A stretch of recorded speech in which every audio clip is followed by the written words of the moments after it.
జగన్నాథపురం రాజకీయ సమీకరణాల్లో కార్మిక సంఘాల ప్రభావం స్థానిక నాయకత్వం కీలకంగా మారుతున్న వేళ జిల్లా లారీ యూనియన్ అధ్యక్షుడు దుగ్గన బాబ్జీ పాత్ర మరోసారి చర్చనీయాంశమవుతోంది. జనసేన పార్టీ 13వ ఆవిర్భావ దినోత్సవాన్ని పురస్కరించుకొని ఆదివారం స్థానిక జగన్నాథపురం నూకాలమ్మ తల్లి ఆలయం వద్ద ఆయన ఆధ్వర్యంలో నిర్వహించిన సేవా కార్యక్రమాలు రాజకీయ వర్గాల్లో ప్రత్యేక ప్రాధాన్యతగా సంతరించుకున్నాయి. సేవా కార్యక్రమాలతో జనసేన ఆవిర్భావ దినోత్సవం జనసేన పార్టీ స్థాపకుడు పవన్ కళ్యాణ్ ఆలోచనలకు అనుగుణంగా సమాజ సేవే రాజకీయాల లక్ష్యమనే భావనతో భారీ ఎత్తున సేవా కార్యక్రమాలు నిర్వహించారు.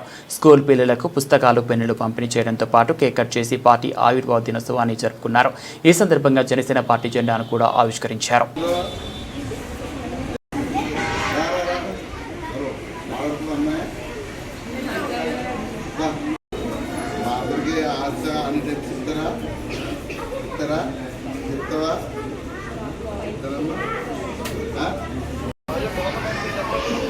లేదండి, ఇప్పుడు రేపు మార్నింగ్ పూర్తి ఇస్తారండి వాళ్ళకి.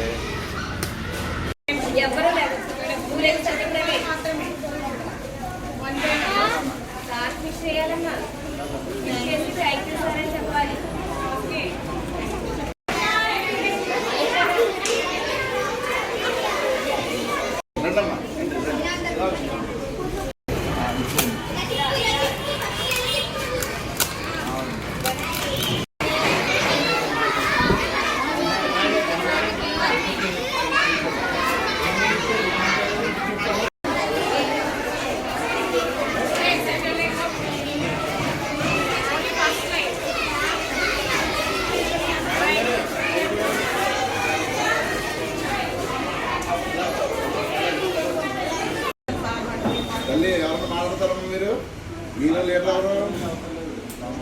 ఎవరు అమ్మాయ? ఏం పేరు రా? గవర్నరమ్మా, గవర్నరమ్మా.